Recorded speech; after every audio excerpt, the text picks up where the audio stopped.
하나님 말씀은 여호수아 9장 1절부터 15절까지 우리 교독하겠습니다.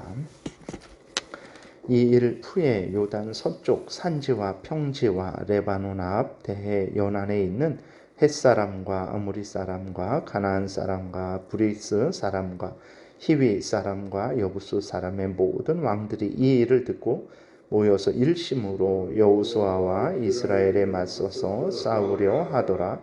기브온 주민들이 여호수아가 여리고와 아이에 행한 일을 듣고 꾀를 내어 사신의 모양을 꾸미되 헤어진 전대와 헤어지고 찢어져서 기운 가죽 포도주 부대를 나귀에 싣고 그 발에는 낡아서 기운 신을 신고 낡은 옷을 입고 다 마르고 곰팡이가 난 떡을 준비하고 그들이 길갈 진영으로 가서 여호수아에게 이르러 그와 이스라엘 사람들에게 이르되 우리는 먼 나라에서 왔나이다.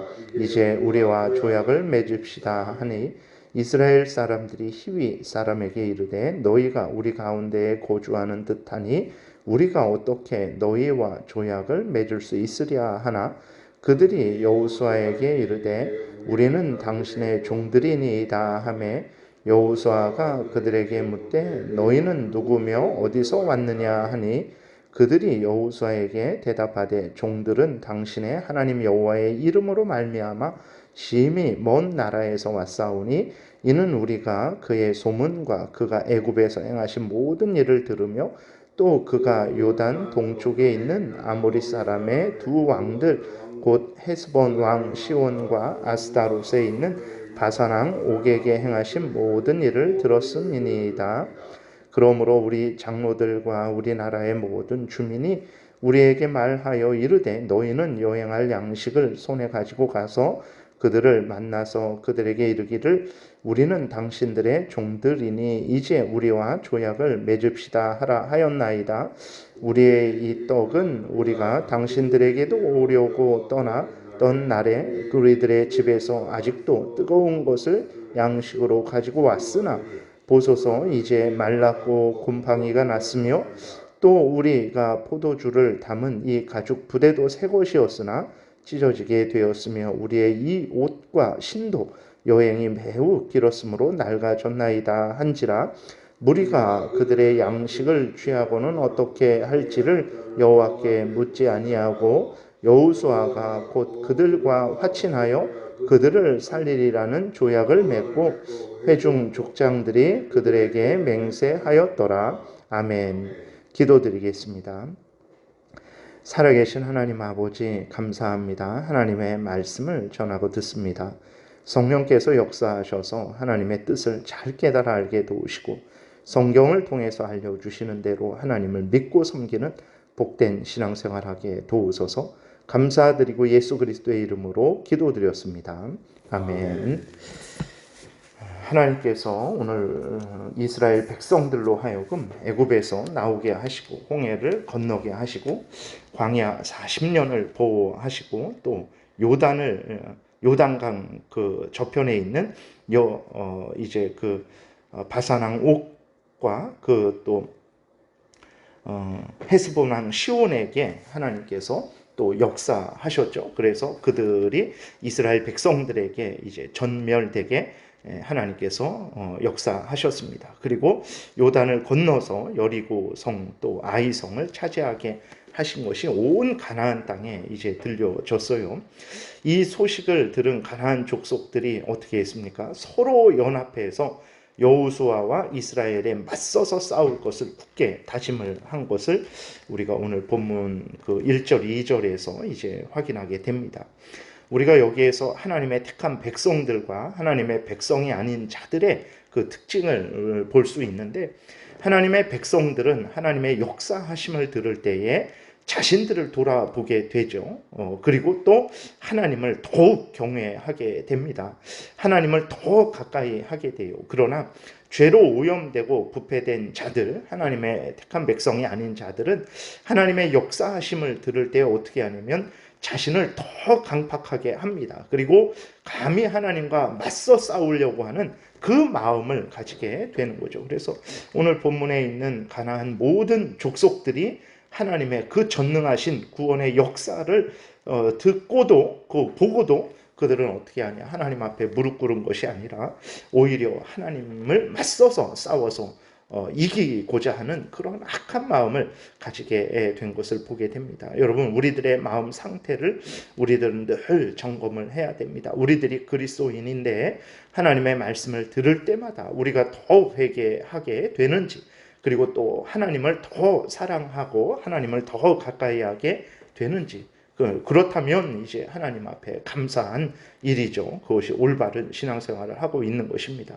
그러나 반대로 그렇지 않다면 하나님의 말씀을 들어도 회개하지 않게 되고 하나님을 더 사랑하지 않게 된다면 오히려 마음속에서 반발하는 마음이 생기고 오히려 또 하나님과 멀어지고 있는 그러한 일이 있다면 정말 하나님 앞에서, 하나님의 말씀 앞에서 자신을 점검해야 되는 것입니다. 그 다음에 이제 가나안 족속들이 그렇게 하나님을 대적하고자 하는 그러한 결의를 했지만 그 중에서 또 기브온 족속은 자신들이 하나님 편에 서지 않으면, 이스라엘과 화친하지 않으면 자신들이 진멸될 것임을 이제 깨달았습니다. 그래서 기브온 족속은 이제 가나안 족속들의 연합에 가담하지 않았죠. 이러한 기브온 족속의 태도를 우리는 어떻게 봐야 되는가 그랬을 때 이들의 태도는 참된 신앙은 아니고 기적신앙이라는 것이 있습니다.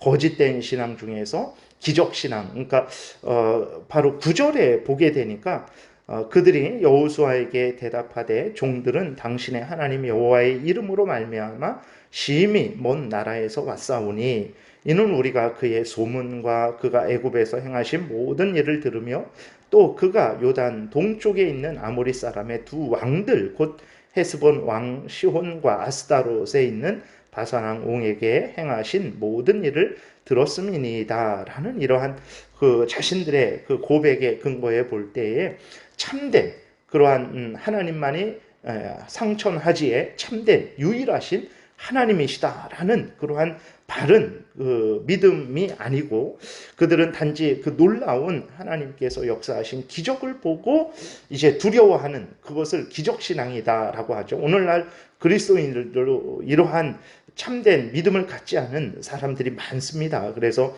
단순히 눈앞에 일어난 그러한 기적, 자기에게 일어난 그 놀라운 기적 그 자체만을 따라서 가는 것, 그것이 바로 기적신앙이죠. 그리고 또 거짓 신앙 중에서 일시적인 신앙이 있습니다. 이제 길가에 뿌려진 그러한 것과 같은 신앙이죠. 잠시 동안 그 믿음이 있는 것 같은데 길가에 뿌려진 것은 아예 싹도 나지 않죠.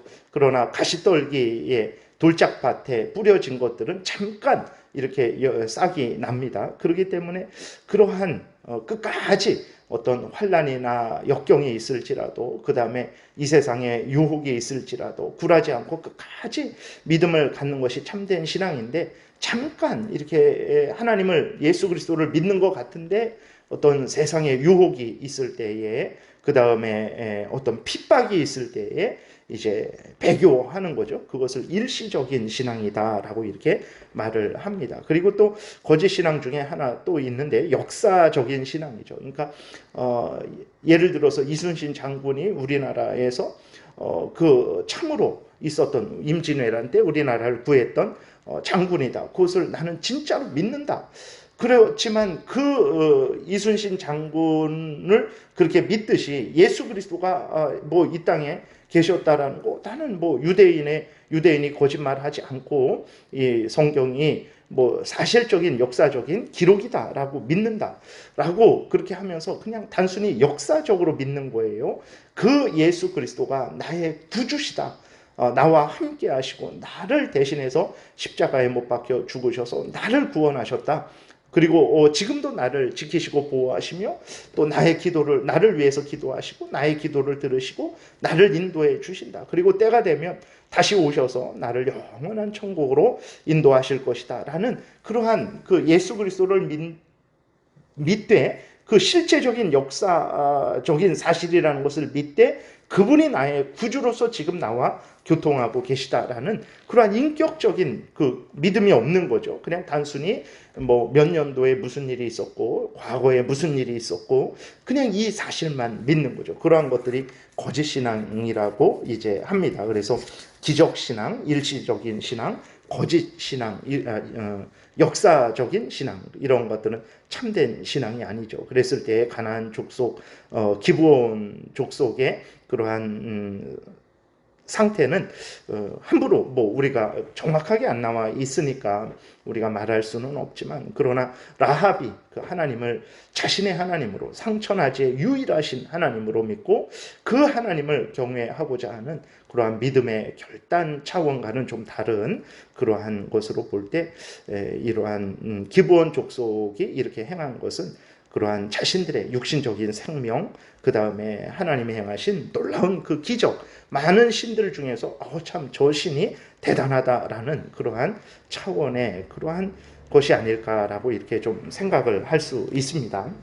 그리고 다시 이렇게 와서 기브온 족속들은 그렇기 때문에 자신들의 생명을, 육신의 생명을 구하기 위해서 변장하고 속여서 이스라엘과 화친을 맺습니다. 왜 그러냐면 만약에 그 기브온 족속이 가나안 족속이었다라는 것을 솔직히 밝혔으면 이제 여호수아와 이스라엘 백성들은 절대로 그들과 화친하지 않았을 거예요. 왜 그러냐면 하나님의 명령은 그들을 진멸하는 것이기 때문에 그렇습니다. 그렇기 때문에 기브온 족속들이 변장하고 속여서 이스라엘과 화친을 맺은 거예요. 이 일을 통해서 정말 다시 한번 우리가 깨닫게 되는 것은 인간의 모든 삶이 거짓의 바탕에 서 있다는 것을 확인하게 되죠. 그러니까 자신의 생명을 구원하는 일에 있어서도 인간은 정직하고 진실할 수가 없어요. 그 정직하고 진실함을 이제 감당을 할 수 없는 거죠. 그렇게 되면 자신들이 죽으니까 그 죽어도 내가 정직하고 진실하겠다 라고 그렇게 말할 수가 없는 것입니다. 그렇기 때문에 이제 죽지 않기 위해서 거짓말을 하는 거죠. 이렇게 인간은 아주 근본적으로 죄로 오염되고 부패되었다라는 것을 우리가 분명히 기억해야 되고, 절대로 인간 스스로 선을 행할 수 있고, 뭐 예수 그리스도와 함께 협력해서 예수님 공로 반, 또 인간의 공로 반으로 구원이 이루어진다라고 하는 그러한 아주 거짓된 그러한 속임에 우리가 속아 넘어가지 말고 주의를 해야 되는 것입니다. 인간 자체가 죄로 오염되고 부패되었기 때문에, 거짓의 바탕 위에 서 있기 때문에 절대로 인간은 스스로 하나님이 기뻐하시고 만족하실 만한 선을 행할 수 없다는 것을 분명히 기억하고, 우리의 구원은 오직 예수 그리스도의 대속의 공로에 근거해서 예수 그리스도를 믿음으로 말미암아 되어지는 것이라는 것을 아주 분명하게 확신을 해야 되겠습니다. 그 다음에 이제 여호수아와 족장들은 기브온 족속의 말을 그냥 그대로 받아들였죠. 하나님께 묻지 않았다라고 이렇게 오늘 본문에 기록이 되어 있는 것을 보게 됩니다. 그래서 이제 참으로 이것은 여호수아와 그 이스라엘 족장들의 잘못이죠. 잠언 3장 6절에 이렇게 기록되어 있습니다. 너는 범사에 그를 인정하라. 그리하면 내 길을 지도하시리라 라고 이렇게 기록이 되어 있습니다. 그래서 여호수아도 정말 이 일에 있어서 하나님께 물었어야 되는 거죠. 범사에 하나님을 인정하고 하나님을 의지하고 하나님의 뜻을 따라야 됐었는데 하나님께 묻지 않은 거예요. 그래서 그 여호수아 족장들이 기브온 족속들과 하나님의 이름으로 이제 맹세를 하게 되는 거죠. 그래서 우리들이 정말 다시 한번 마음에 깊이 새겨야 될 것은, 우리들이 하나님을 믿고 섬기되 언제 하나님을 믿고 섬기는 것인가? 아쉬울 때, 부족할 때, 아플 때만 하나님을 믿고 섬기는 것인가? 그러지 않죠. 모든 삶에 있어서 하나님을 믿고 섬기는 것입니다. 교회에서만, 신앙생활의 영역에서만 하나님을 믿고 섬기는가? 절대 그러지 않습니다. 모든 일상생활, 신앙생활이든 모든 일상생활이든 하나님을 믿고 경외하며 하나님의 말씀대로 살아가야 된다는 것을 우리가 잊지 말아야 됩니다. 교회에서도 당연히 하나님의 말씀을 따라 살아가야 되고, 가정에서도 직장에서도 국민으로서도 항상 하나님의 말씀을 따라서 살아가야 된다는 것을 우리가 잊지 말아야 됩니다. 그래서 항상 하나님을 의지하고 항상 어느 곳에서 무슨 일을 하든지 어떠한 영역이든지 뭐 정치 영역, 경제 영역, 사회, 문화, 교육 모든 영역에 있어서 살아계신 하나님을 인정하고 하나님의 말씀을 따라 살아갈 때 그 사람이 가장 복되고 복된 삶을 살아가는 거예요. 그래서 참 대단한 여호수아하고 또 이스라엘 족장들이지만 앞서 나가서 칼을 들고 이스라엘 백성들을 위해서 하나님의 영광을 위해서 이렇게 전쟁을 마다않는 그러한 목숨을 걸고 앞에 나가서 그렇게 싸우는 그러한 여호수아하고 족장들이지만 이렇게 한순간 하나님을 의지하지 않음으로 말미암아서 그 거짓에 속게 되는 그러한 일들이 있다라는 것을 우리가 기억하고 우리도 항상 범사의 모든 일에 있어서 살아계신 하나님을 의지하고 이 성경 말씀에 근거하는 삶을 살아가야 되겠습니다. 기도드리겠습니다. 살아계신 하나님 아버지 감사합니다. 오늘도 은혜를 내려주시고 인도해 주셔서 감사합니다. 항상 하나님을 경외하고 하나님의 말씀을 따라 살아가도록 도우소서. 항상 우리 자신은 무지하고 무능하고 완악하고 어리석다라는 것을 항상 잊지 말게 도우시고 범사에 하나님을 인정하고 하나님의 말씀을 따르는 참으로 지혜롭고 능력있고 복된 모든 삶을 살아가도록 은혜 내려 주옵소서. 감사드리고 예수 그리스도의 이름으로 기도드렸습니다. 아멘.